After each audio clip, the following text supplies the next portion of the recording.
Olá, meus amores. Hoje é o nosso dia de revisão de história. Então, vocês vão pegar a sua revisão de folha e o nosso livrinho para a gente começar a nossa revisão. Para a nossa avaliação de história, nós vamos revisar poucos conteúdos, mas que também são muito importantes. Nós vamos revisar a vida dos africanos que foram escravizados aqui no Brasil, herança africana e todo o nosso conteúdo sobre os imigrantes aqui no Brasil, certo? Vamos começar. Na revisão de vocês vão iniciar lendo um texto, certo? Esse texto é do escritor Castro Alves e se chama A Canção do Africano. Vamos lá.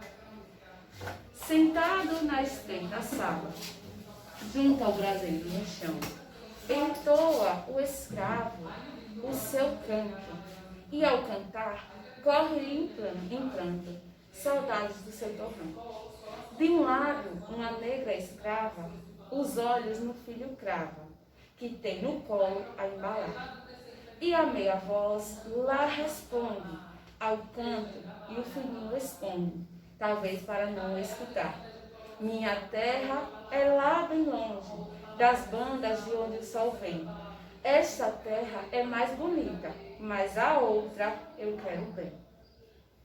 Depois vocês vão fazer uma pequena interpretação dessa música, desse texto, dessa canção do africano. E vamos revisar como foi a vida dos escravizados aqui no Brasil. Minha terra é lá bem longe. A qual local se refere a escrava? Quando ela entoa esse canto, Minha terra é lá bem longe, das bandas de onde o sol vem. Esta terra é mais bonita, mas a outra eu quero bem. Ela está se referindo a qual local? A terra dela é a qual? Brasil, Portugal ou a África? Como nós estudamos, sabemos que os escravos no Brasil foram trazidos lá do continente africano, quando os índios mostraram resistência à forma de trabalho, que os portugueses queriam que eles desenvolvessem. Então foi necessário, trazer uma mão de obra para o Brasil. E, infelizmente, a mão de obra que foi trazida foi dessa forma, escravizando pessoas, trazendo esses negros africanos para cá. Destaque no texto o nome do espaço onde as pessoas escravizadas no Brasil ficavam alojadas. Então, quando esses negros chegavam aqui no Brasil, eles tinham um espaço, na fazenda onde eles iam morar, para eles ficarem. Um espaço nada confortável, instalações, como o texto já começa, lá na úmida senzala. Então significa que era um lugar onde não tinha condições de vida nenhuma, viviam amontoados uns nos outros. Então o nome desse local era senzala, As instalações eram divididas em senzala e casa grande. A casa grande era onde o dono, do escravo morava com todo o conforto. E a senzala tinha essa diferença, não tinha conforto algum. De acordo com a leitura e baseando-se em seus conhecimentos, explique como era a vida de um escravo no Brasil. Então vocês vão relembrar esse conteúdo, explicar, foi uma vida fácil ou foi uma vida difícil? O que os portugueses fizeram com os escravos quando eles chegaram aqui? Aí nós vamos pensar. Pessoas que vieram em navios negreiros, não podiam nem ficar sequer em pé, nos navios, porque vinham dentro dos porões. Então, muitos adoeciam e acabavam passando doença para os outros. Morriam nesse trajeto. Quando chegavam aqui, já começavam os maus tratos, iam para as fazendas trabalhar, de maneira escrava, não recebiam nenhum tipo de remuneração. Viviam alojados nesses lugares das senzalas, mal tinham o que comer. Eles eram separados, das pessoas que tinham a mesma nação, ou seja, saíam do mesmo país. Para quê? Para que eles não conversassem entre si, combinassem uma fuga. Se eles resistissem, quisessem fugir, e fossem pegos, eles recebiam castigos. E aí vocês vão revisando, vão rememorando como é, né? Como era a vida de um escravizado no Brasil. Essa terra é mais bonita. Em relação à herança africana deixada para o povo brasileiro, responda. São comidas de origem africana. Vocês vão ter duas opções para assinalar. Uma lista em cada opção. Palmito, amendoim, batata doce e macaxeira. E na outra opção vocês têm arroz, inhame, banana e café. Vocês vão marcar, muito bem, a segunda opção.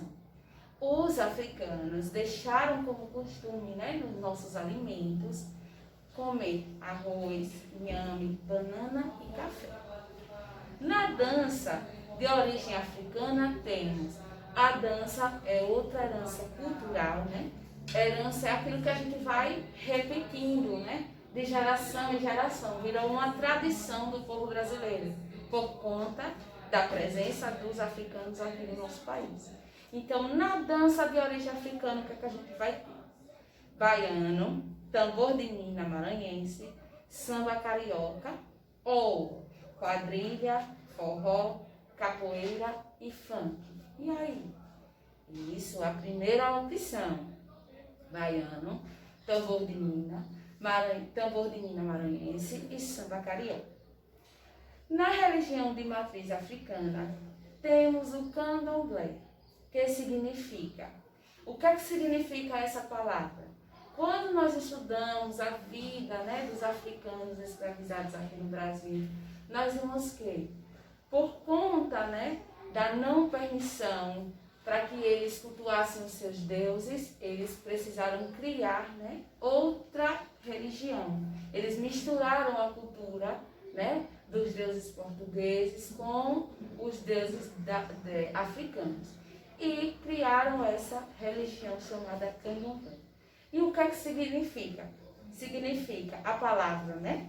Significa saudade do seu povo, ou significa oração e tem origem na palavra candomblé. Segunda opção.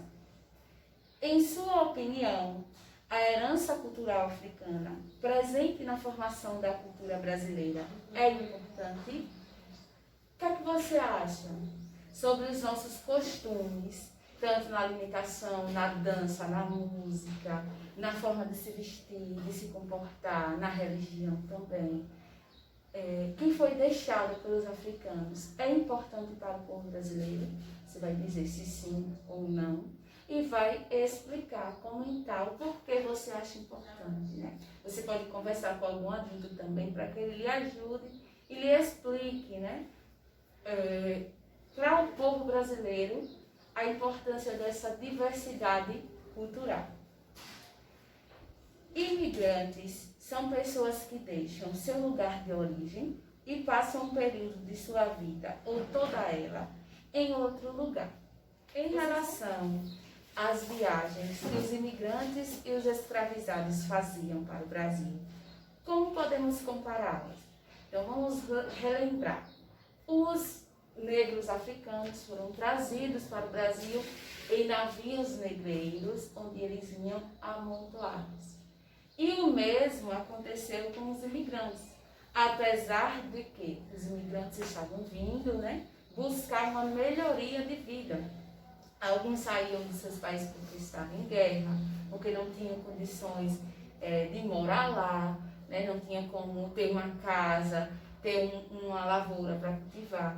E o Brasil estava passando por um período, né, em que a escravidão tinha acabado e eles estavam precisando, né, mais uma vez de mão de obra, pessoas para trabalhar nas lavouras. E aí resolveram povoar o Brasil, trazer mais gente para cá. Só que dessa forma, porque a escravidão já não era mais permitida. Então eles trouxeram esses imigrantes para cá. Como é que a gente vai comparar as viagens dos imigrantes e dos escravizados? A mesma forma, né, durante o trajeto. Vinham todos muito amontoados, em má condições, né, de viagem. Como podemos explicar o aumento da imigração para o Brasil a partir de 1888. Então, acabei de falar.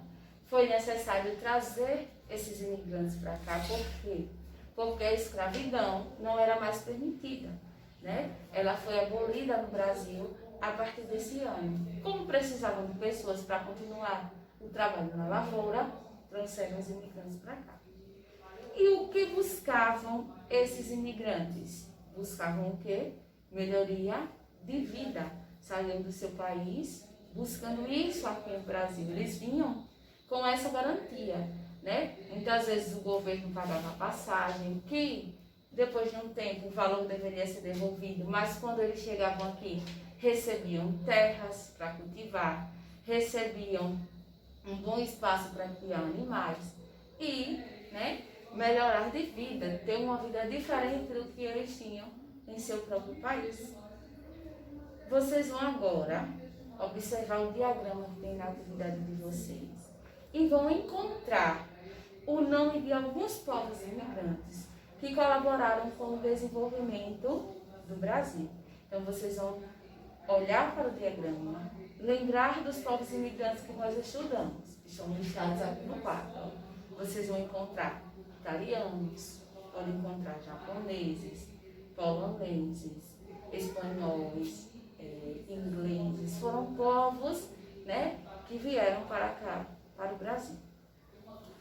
Na 4.1, de acordo, né, com a resposta da questão número 4, esses povos que vocês acharam imigrantes aí no diagrama, vocês vão relacionar cada afirmativa, que eu vou ler agora, com as características do povo imigrante. Chegaram em 1908.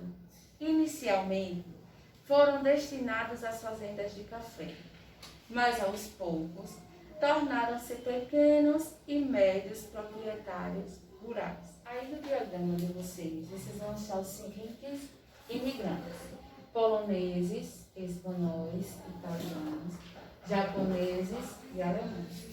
Na questão 4.1, é o seguinte, para vocês relacionarem os povos imigrantes a cada afirmativa, de acordo com a resposta da questão número 4.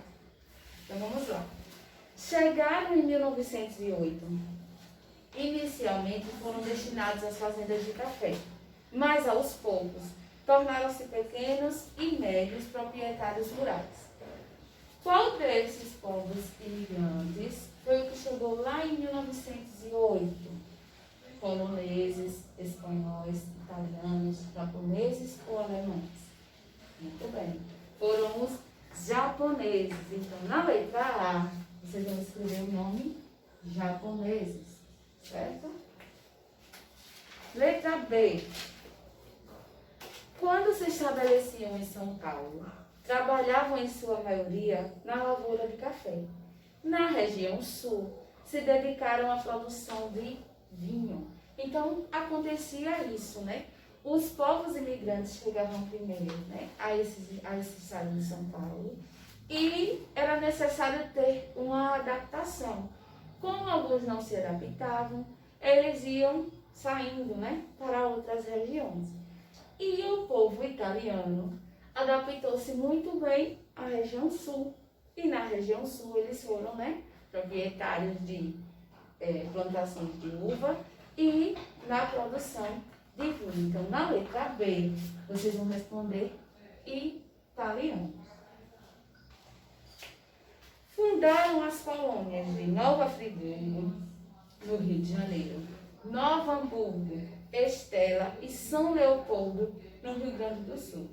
Esse grupo de imigrantes ele foi trazido, né, por conta de Leopoldina, na época, né, a influência dela na política e também o interesse em trazer povos imigrantes para o Brasil fez com que ela trouxesse esses povos, tanto que tem a fundação dessa colônia chamada São Leopoldo. Então, foram os povos o quê? Alemães. Letra C, os alemães. No Paraná, muitos de seus descendentes falam o idioma polonês como língua materna. Então, o Paraná é a segunda, né, maior colônia, né, fora do país original, que é a Polônia. É o segundo lugar onde mais tem qual povo imigrante polonês. Inclusive, eles se comunicam utilizando esse idioma também. Então, na letra D, são os poloneses. Vamos responder essa atividade com atenção, revisar com cuidado o nosso conteúdo e estaremos todos preparados para a nossa avaliação de história. Um beijo e até a nossa prova.